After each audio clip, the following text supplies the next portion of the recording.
I used to, like, at the end of the week, I would feel so much guilt over I didn't spend enough time with my kids. I didn't spend enough time with my spouse, or I go on vacation and I gave nothing to work. I checked out.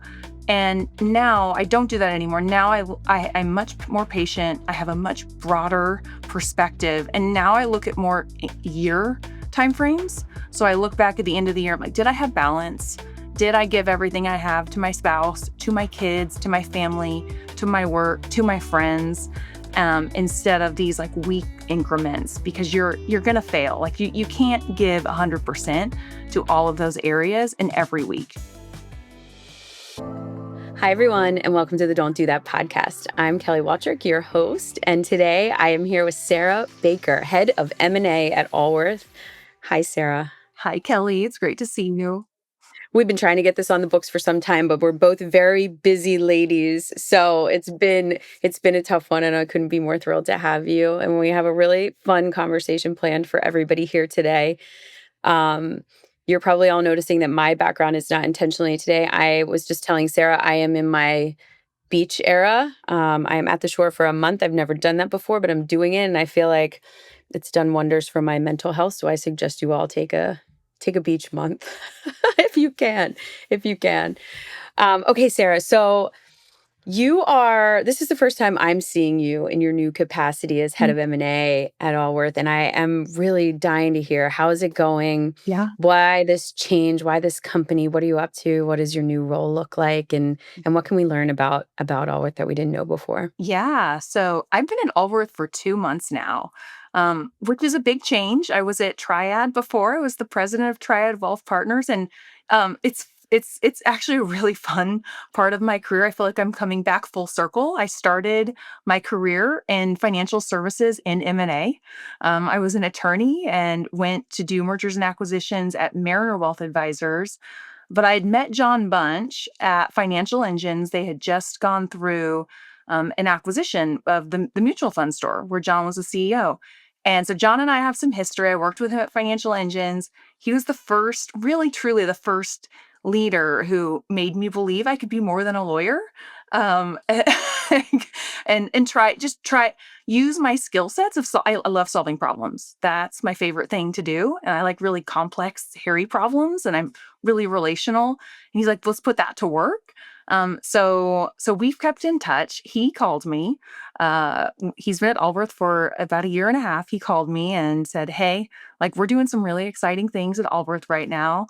I'm trying to grow inorganically, but it's so much more than that. When you think of M&A, it's not just, acquiring firms. It's part of your growth story and how you impact more clients. So I was super inspired by the transformation that has been happening at Allworth since John joined at the end of 2023. I felt like it was an opportunity I just could not say no to bring it full circle. I love M&A. I love working with advisors on, I think, the hardest decision they have to make in their professional careers of, like, what do you do? Do you partner with someone who's got more capabilities, that's going to give your team more career pathing, all the reasons. And I started my career as a legal counsel, and I still feel like I'm a counsel. I still feel like I love to play that role with advisors. I'm really passionate about what advisors do with their clients, and I love trying to be the advisor to advisors. And you really get that opportunity when you're selling your business. And I don't even like saying selling your business when you're partnering with someone to do 1 + 1 = 3 and really accelerate your company's growth and give your team this incredible opportunity to do bigger things than they ever thought imaginable. So it was always my passion to do deals. So it's 2 months in, and I'm having a blast and seeing Allworth, really transform and doing the types of deals where we're really expanding capabilities. I got to be part of that journey at Mariner, and it's really fun seeing Allworth add more capabilities, support more clients, and just grow at an extraordinary pace. We just crossed 30 billion in assets. Wow, that's amazing. Okay, so we need to rewind for a second. I love that you just said be more than a lawyer, be more than an attorney. That boggles my mind because I have I have an attorney on my team and intentionally, and I always think to myself, he would rather be here than in a courtroom. I don't understand it. I don't get it. So tell me about that. Like, what's your mindset around that? Yeah, I was actually so I graduated in 2009 from law school and I wanted to be a corporate attorney. I always wanted to go corporate. But of course there were no roles like that in the really big law firms. You had to be a litigator. So I was forced to be a litigator even though I took no litigation courses in law school. It was all, just business courses. So litigation, oh man, it did not work for me. I loved being a lawyer. I loved I loved the culture of a professional services firm, and that has really stuck with me as I think through some of the challenges that our industry is trying to solve with advisors, succession planning, client retention, adding client value. So I love the model of a professional services firm, and I think some law firms obviously don't do it as well. But I felt like I was really lucky. I worked at a law firm that I think had a really great model and had really talented lawyers that were really obsessed with delivering the best advice possible to clients. But it was so contentious. and um and I was like, this is probably not what I meant to do. So when I had the chance to go back to doing more corporate legal work, I jumped all over that. But when you're a lawyer, for me, I felt like I could only solve one problem for the client. Like they were only coming to me with, we have this legal problem, we need to solve it. And I wanted to have a bigger impact of solving problems that could benefit the entire company and all clients, not just something that was really kind of siloed to one specific lawsuit or one specific Yeah. legal issue. So for me, it was just, I wanted to have as big of impact as I could and form relationships with people in lots of different departments. I'm a natural collaborator. And when you're Right. in a legal role, sometimes that's limited. Yeah. All right. That makes sense. I'm always baffled by that comment, but I think that makes sense. Yeah. Okay. So M&A in our space is wild to me. It is. It's wild right now. I've never seen anything like what's happening in our space. The consolidation is out of control. The way that the creative ways that firms are going after advisors, what they're paying, everything is just mind blowing to me. Give us your view of sort of the landscape. Yeah, I do think consolidation is well underway, right? This was very much a cottage industry, and now you're starting to see even more than consolidation, you're starting to see integration that's happening within in our space. And um, I went to Mariner. This was like a long time ago, 2013 or so, 2014. And there weren't that many integrators. It is so different. I think the last list I saw had 85 acquirers. Where when I started M&A, was not like that. The tactics and the strategies that you could use to really add value for an advisor and help them with that decision.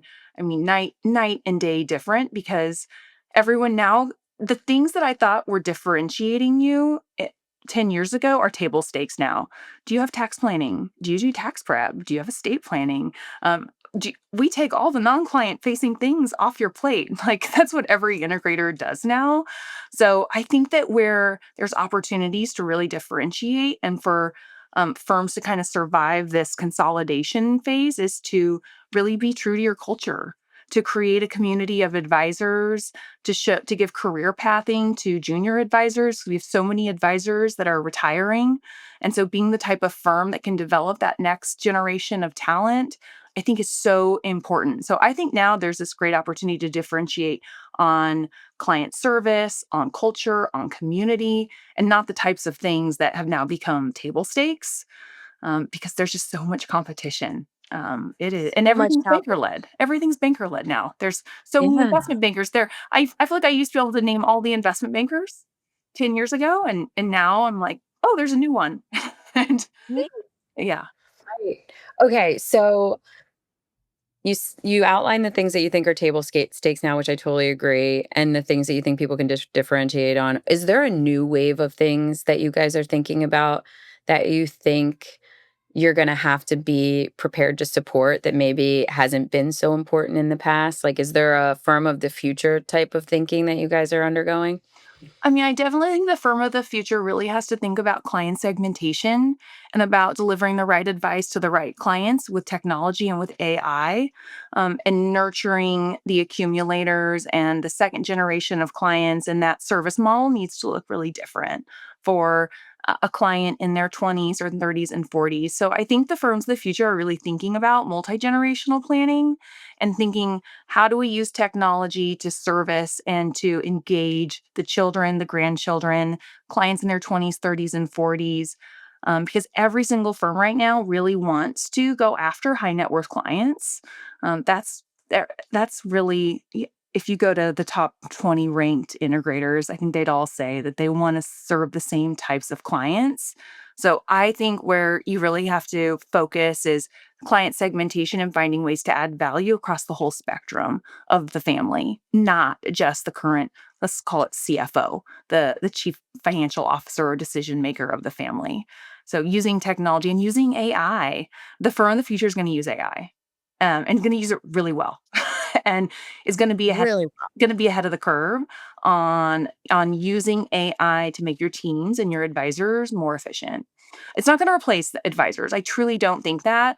I remember when robo advisors came to the scene and everyone was really losing their minds thinking that robo advisors, I mean, seriously, it was crazy. If you went back and read all the headlines when robo advisors came out, I'm sure we'd chuckle of thinking we were going to be displaced, and that didn't actually happen. like, and I don't think wealth management's the type of space where you can just remove the human interaction, because I think the power that a wealth manager has with their clients is to get them thinking different, is to get them Yeah. coming out of a meeting like, I never would have thought about that, thinking about my goals and thinking about my children and thinking about all these things, and you expanded the way I think about my life. And you need a human to do that. AI can't do that. Right. Right. I feel like I am so deep in the weeds of all the things that I want AI to be able to do. I don't want, they're saying marketing is one of the things that is going to be disrupted, and I am not going to let that happen to my Yeah. agency. Yeah. So I'm like up to my eyeballs in all the things, and it is so cool and it's so crazy and it's so easy to get so lost in It all of is. it. So I think we have a long way to go in terms of figuring out exactly how our space uses it appropriately. I don't know about you, but I this is me being really vulnerable right now. I feel like I'm sometimes less efficient because of AI, because I'm trying to learn how to use it. Whereas before I knew, like, if I needed to build a deck, if I just felt like I really had things down with my processes and just how to get work done and how to facilitate and influence and communicate. And now AI is this new tool that I kind of have to learn and figure out what role does it play in my processes. And you kind of have to take a step back or two before you can take a step forward. So I'm trying to navigate that of Yeah. how I actually am more efficient with it. For sure. And I went to my team the other day and I was like, "Hey, give me a list of all the things that we do that you wish a robot could do." So we're having a wild time just trying to figure out, is it possible? Like, what is possible? Mm. Yep. So anyway, okay. So back to M&A. Yeah. So you're going through this process. You're talking to lots of firms. And I'm just going to give you an example. Okay. When I'm selling, I know selling, that's a dirty word, but when I'm talking to people about their marketing and Well, trying to so trying to get it on board, trying to get them on board to partner with us. I know I can see the moments that click, right? Like I can see when I say to someone, it's really hard to build a marketing team with all of the skill sets that you need. I can usually see it click. Or, I know I sit in your shoes. I know you're trying to report to this executive team and this board of directors, and that's really hard. And you wish you had a wingman that was going to take you through that and make sure that you're proving your value. Like I see the moments that firms are like, yes, they get it, and I need that. So tell me what that is for you as you're talking to firms. Like, what are those moments where you're seeing it sort of click? Yeah. So I view my role and the role of any M&A team is, your job is really to identify for that founder, where are they at right now and what's their ideal end state. Like, let's just say they're at 2 billion and their goal was they really wanted to get to 2 billion or 3 billion or 5 billion, and say, okay, now there's a gap. There's a gap between where you're at and where you really want to be. There's lots of ways to get there, and really just paint the story of how your firm can help navigate that path and show the examples and really uncover what's keeping them up at night. So here you're at point A, you want to get to point B. There's lots of ways you can get there. What's keeping you up at night? And then connect those dots of how we solve those problems. So I like to really approach it from that angle of advisor, because advisors get that. They do that with clients all day long. They help their clients get to their end destination. And so I think you have to uncover and let them actually share what it is. I don't think a lot of advisors actually say it out loud until they engage in the process of selling their firm of like, well, what do you really want? My favorite questions is like, what's your perfect day? What's your perfect day? And it's like, okay, now let's talk about how we can help you accomplish that. It's like, oh, okay, this is really exciting. Because I feel like when you partner with a new firm, that is a chance to just hyper accelerate your growth and accomplish things you didn't think were possible. So you want to start creating those stories and generating that excitement for them. So the partnership together is beneficial for them, but also for your company as well. Yeah, that's great. And I feel like, can you give me a sense of like the role that technology plays in the conversations? Are you feeling like, Mhm. I had someone the other day tell me he was working with a PE firm and he was helping them decide on their single tech stack. So they didn't want to give any advisors that came under their umbrella, or any firms that came under their umbrella, choice anymore. And I thought Mhm. about that for a minute. I'm like, huh, all right. So we went from the best of breed to all in one to back to the best of breed, and now PE firms are trying to go back to all in one. What are advisors telling you they want? Yeah. So I feel like I consistently hear advisors care about their clients. They want their clients to have a really great experience. They don't want to lose clients in the transition process, but they want a story to tell their clients of why they're doing this and why this is better for them. I am always in awe of how consistent that is with every advisor I talk to, that they care most about their clients and making sure that they're going to have a similar or even better client experience. So for me, I look at technology as a way of what do we do and that we can offer to help improve your client experience? And I do think that for the most part, advisors understand the difference of there's certain technology that's behind the scenes that clients don't see. They don't care. They don't care if you're using Tamarack or Orion. Your client just doesn't care, right? And there's just certain things that are behind the scenes. It's what is actually client facing. And so I really try to like suss that out to figure out what's the technology that you use that you like because it makes your job easier and your team's used to it versus there's actual client impact. At the end of the day, advisors really care about their clients and protecting that client experience. Yeah, it's interesting. Doing marketing in this space for a really long time, and obviously do a ton of testing in terms of what works with advisors and what gets them to make certain decisions. And I would say you're spot on in that they take action, and the messaging that wins is always the putting the clients first messaging. Mhm. And sometimes I ask myself, is that real, or is that what they feel like they need to say? I don't know. You're closer to that than I am, but I know from a marketing standpoint that certainly wins every time. Yeah. And I do believe like whatever your perception is, that is the reality. That you're going to have to work within those constraints because perception is reality regardless of what you may feel otherwise. So, yeah, from the advisor's perception, I feel like it is I need to make sure that I'm fulfilling my promises to my clients, and when I told them I was gonna be a fiduciary, and I told them I'm gonna do what's best for them, that they honor that. All right, so we said in the beginning there's tons of competition. You have there's more firms than ever before vying for um firms' attention. So what's your competitive edge? Like, how personally? I don't I understand your firm, but like you personally, like what how do you relate to people? Because I feel like recruitment is all about the relationships and making them feel like you understand where they are. Yeah, well, so one thing I feel like that's true now that I don't think I could use this well, I definitely couldn't use this story previously, but now I really understand what it's like to wear all the hats. And I was lonely. I was lonely at trying where and I didn't take it for granted. I'm glad I did it, and it was amazing experience. But when I was at Mariner and at Edelman, really large firms, I had a group of peers that I could collaborate with and I could talk to, and you could be really open with and really vulnerable with.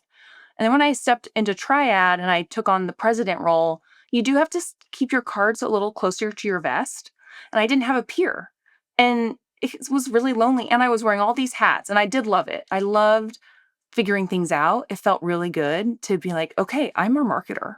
I'm a graphic designer until I hired intentionally when I was a dread. But I had to just do all the things, and you just had to figure it out and be really scrappy and really gritty. So I do feel like now I can really empathize with someone who's coming to Allworth, or any founder who's wanting to have a conversation about, like, should I take on, should I do a minority stake? Should I sell to private equity?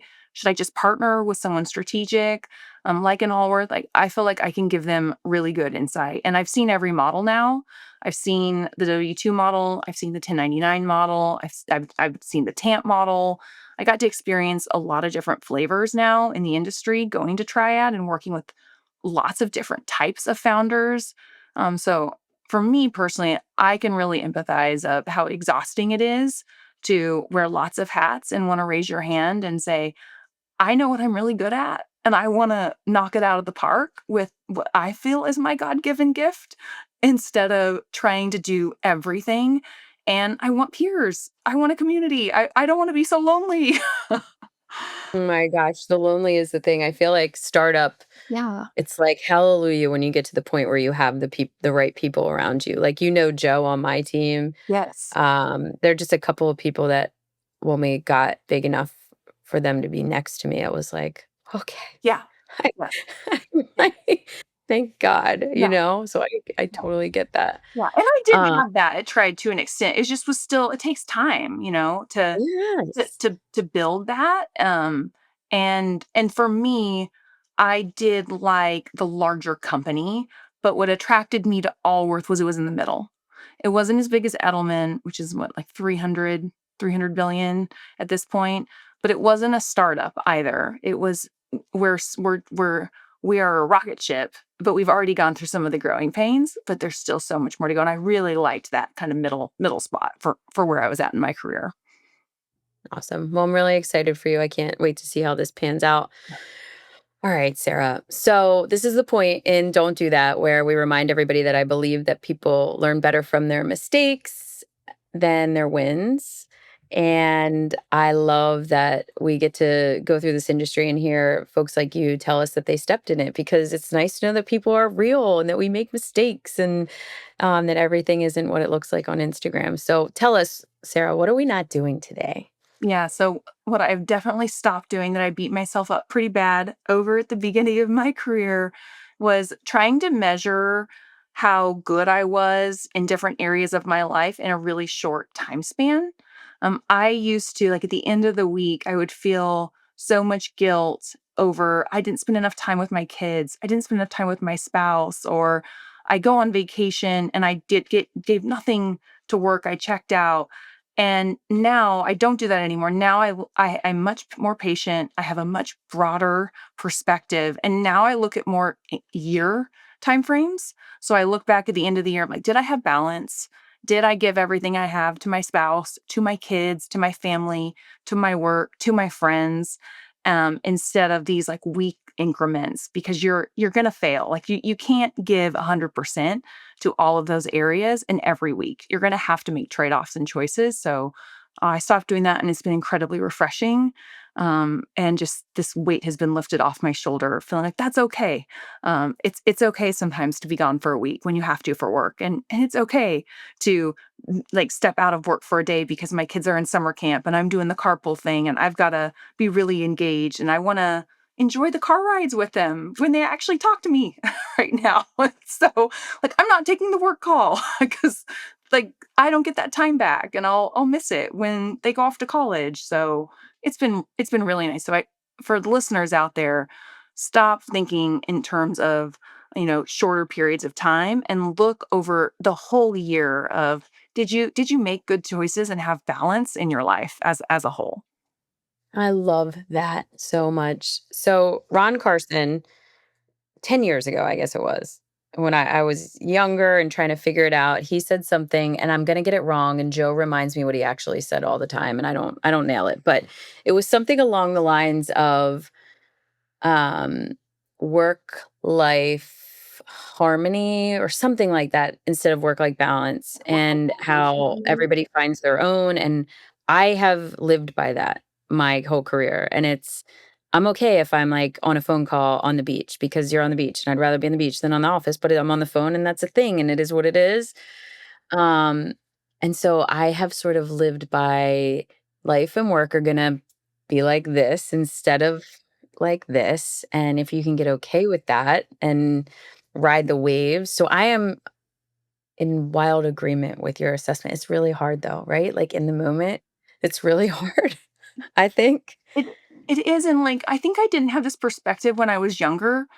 When I was 30, I really thought people were judging my every action, and now that I'm older and a little wiser, I know that that's just not the case. If I had to just make something work and I needed to take a work call while I was on the go on vacation or like taking my kids to something, I that would eat me up, and I would feel like I was inferior or I would get in trouble. And now, I mean, the thought of even caring about that, I just can't even imagine. Yeah. So, And it's almost like people wanna know you're human, right? Like, people wanna know that you have a life and people wanna be able to relate to you, and it's so all those things that we thought were detrimental were actually what makes us real and human. yeah, Um, yeah, and people are on so the go too. People are on the go, like, you you wanna be as efficient as possible, so if you wanna connect with a colleague on your way to the airport, they're probably just grateful that you picked up the phone, honestly, and called them and talked to them instead of sending them a Teams message or a cryptic email. Like, it's okay just to pick up the phone and call when you're on the go. Whereas when I was younger, I'd be like, oh, they're gonna like think I'm being unprofessional. I'm like, what is that? Just pick up the people would rather talk to you while you're on the go than get an email that's doesn't make sense. yeah, and it's like, at the end of the day, if you're high achieving, which I know you are, and it's like how the sausage is made matters a whole lot less. And I think about that with all my employees, like, and I hope that they feel that from me. Like, I want you to do your best work and I want you to show up. And when you're here, I want you to be here and I want you to crush it. Yeah. But I don't want to babysit. Yeah. And so we have an OOO Slack channel. So all day people are like going to get a coffee, going for a run, back in a little while, taking my kid here, taking my kid here. I need, to clear my head. I'm going for a walk in the park. And it's like how we keep up with each other. But I also created that with the goal of like, it's okay to not be sitting in front of your desk 24 hours a day. Like, get up, move, do the things you have to do, get your work done, but like not at the expense of other things. So I don't know. It's hard to instill that in your culture, but we It's so try. important. I honestly have found too that I'm more fluid with my thoughts when I'm walking and talking. Yeah. Yep. There's just I don't know, there's something to it when you're especially if you can do it side by side. Like I used to do this. I don't as much right now as I don't have a team in Kansas City, but if you have the opportunity, I highly recommend it of having a one-on-one, like doing a walk and talk. It's more informal, like, you just there's so many great ideas that come out, you're out in nature. I'm a huge fan of the walk and talk and how many great ideas you can come Same. up with and problems you can solve when you're just talking and walking. Yeah. And you know what? We were talking about AI earlier. And the other thing that I love about AI is the record feature. Because sometimes what I think I was missing in my career is like someone following me around, capturing all the craziness and turning it into something good. You know how we always hang on as leaders to those people who can like decipher our crazy ideas from our good ones and then take action on them? Mhm. So like ChatGPT for me has been like that person that I never had who I just have to hit record and it talks and I say summarize that and turn it into something and like is this and it's the first half of the step. So I've been doing a lot of like walking and talking to my Mm, AI tools too, which is kind of yeah, weird, it's a but thought partner, right? It's a yeah, thought but it's it's working for me, you know? incredibly powerful thought partner that it Yeah. just makes my ideas a little more crisp, where I feel like I've It got it almost the way there, but then put it through ChatGPT and it pulls out the best concepts and just makes it a little more organized. I'm a huge fan of that. yeah. So let me ask you this. Do you think men, and I know a lot of you are listening, Mhm. think the same way as we do about the need for balance in terms of in our case it's being a mom and being a spouse and being a good coworker? Like, do you think men think the same way, or are we? No. No, no. I mean, just Fine. I mean, even just in my conversations with my husband who works in an engineering firm, he's an accountant, and when we kind of unpack the day and talking about kids and, like, even just talking to him, it's like, wow, like, we are approaching this a little different and, like, love him and, um, like, but we are definitely approaching the work-life balance a little bit different. Yeah. And some of it is and I think every household's different. I really do that. I don't think you can necessarily stereotype, but for anyone who is the, like, primary caretaker, where every family I think has that person, whether it's a man or a woman, of who's the one scheduling the doctor's appointments and registering for the camps and registering for the kids' activities and making sure the kids got their backpack and for school and the back to school clothes and all the things, because you're going to get at least 50 emails from the school every day, gearing up for school. It's a nightmare. I have kids in two different schools, so it's just like, oh my goodness, are we serious right now? Yeah. And so if you are that person where you have to be you're the one running point on your children's logistics, because I do feel like I also have a job as an Uber driver. I just don't get tipped and paid for it, but, like, I absolutely am an Uber driver at night, getting kids where they need to be. Yeah. You're just thinking about some different things and gotta prioritize a little bit different and find ways to be really efficient than if maybe you're not the one who feels like they own it. Um, Yeah. and my husband's great. We definitely divide and conquer, but someone has to own certain things when it comes to your kids, as far as making sure the appointments get scheduled and the train stays on the tracks when it comes to Yeah. school. You know what's funny? I was thinking the other day. So Steve Waltrich, my husband, is amazing, and I probably don't tell him enough, but hopefully he's listening. And he helps me with intentionally. And I was thinking the other day that, like, we don't have a set, like, you handle this and you handle this. We have a, like, we're both going to do the things that need to be done, and hopefully all the things get done. And I think that's going to bite us in the butt at some point here, Oh, I don't because know. without having a list of all the things, there's inevitably things where we're like, Yeah. who? Yeah. Who's doing that? Yeah. Yeah. How is that getting done? But it's worked so far for us, I think. And he works for a large RAA, and Okay. so our dinner conversations are Uh-huh. as you would imagine them to be. Amazing. Um, but yes, I feel very, very lucky. And you're right, like, it is a whole nother job. But he's also, I always wonder, are, like, all men like him? Like, he's very easygoing and he doesn't get Mhm. flustered, and he's not thinking to himself all day, like, oh, am I balancing this well? He's Mhm. thinking, Oh, I don't know what he's thinking, no, but it's certain. I am way more I feel like I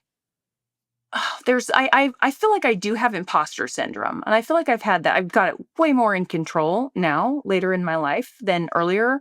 And some of it's like when I said don't do that, of, like, big picture, like, that comes into play as well, of the imposter syndrome. It's like, hey, broader picture, like, look at what you're accomplishing and results over the year, not like this day and not this week, where if you feel like you didn't accomplish everything you wanted to, or your to-do list grew instead of getting smaller, because just more Because things, that's what happens that's what every happens day. every single day. But Yeah. I think I'm gonna, like, crush the day and check every box on my to-do list, and I just end the day with a 20 thing to-do list. Yeah, exactly. So, Same.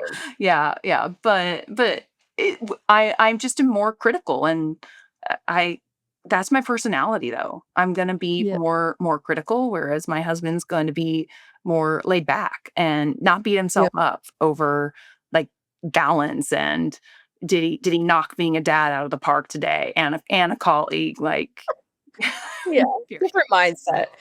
All right. So here's a question for you.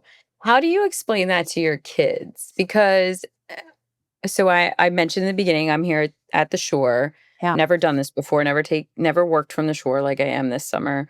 And my kids are here with my niece who's watching them, and they are going to the beach every day and they're living the life. And my son today was like, "Mom, like, I really want you to come." They went to the library here and they were doing some crafts or whatever. He's like, "I really want you to come." And I find myself having to continuously explain to him, like, why mom can't come.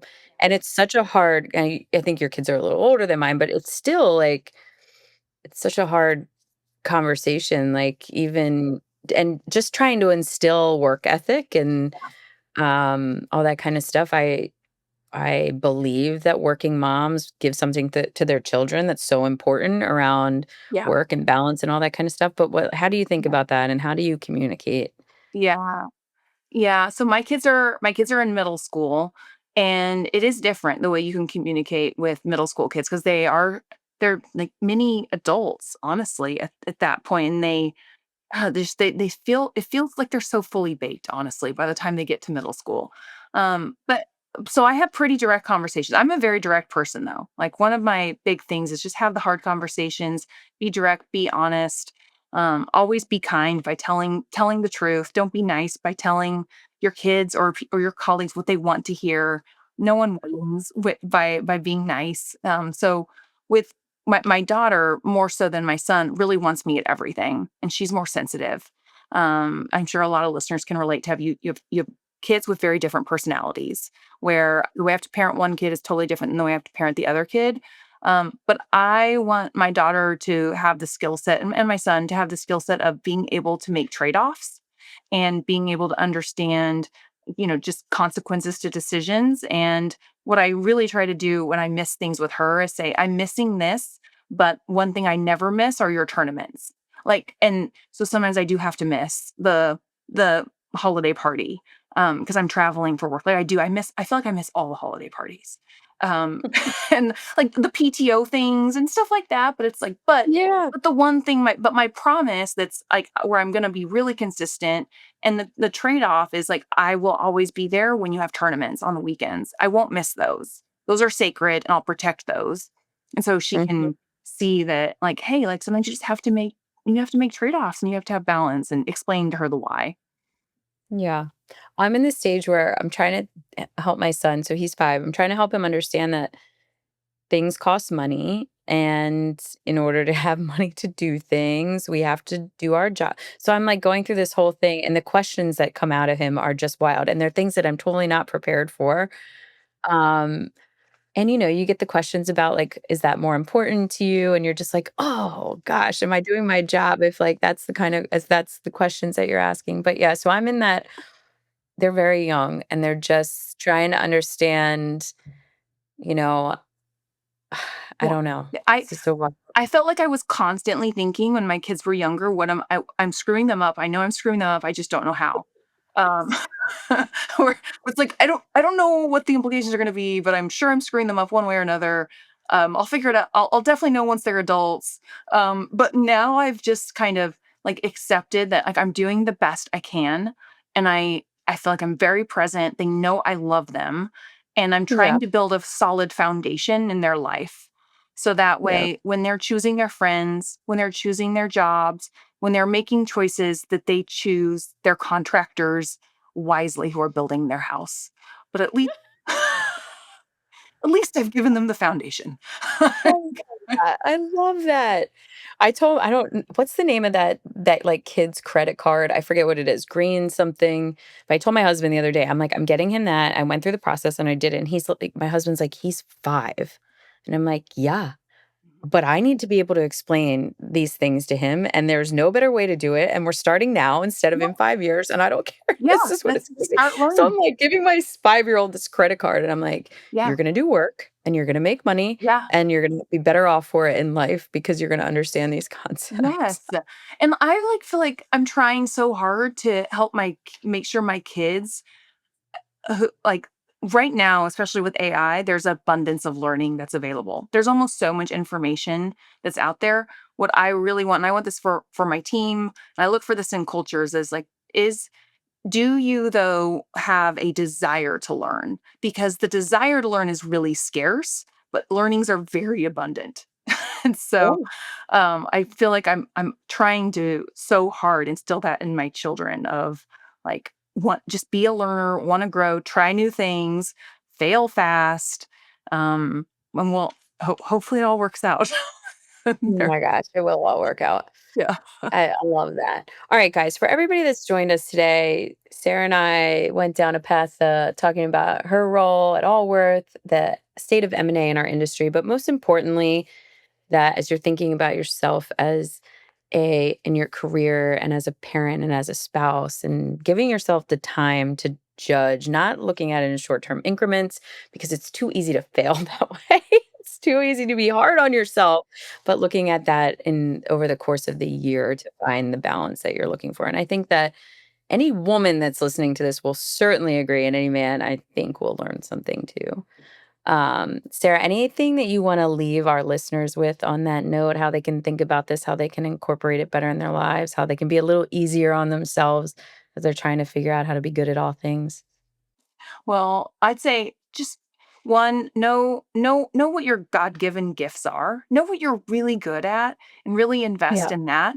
And know who your hero is. Be really focused on like who's the hero in your life, whatever it is. You can't go wrong. You can't go wrong if you know what you're really great at and what you're passionate about and what lights that fire in your life and where you feel like you're really contributing and know who your hero is, whether that's your spouse, your kids, the advisors you work with, your clients if you're an advisor, and give yourself some grace along the way.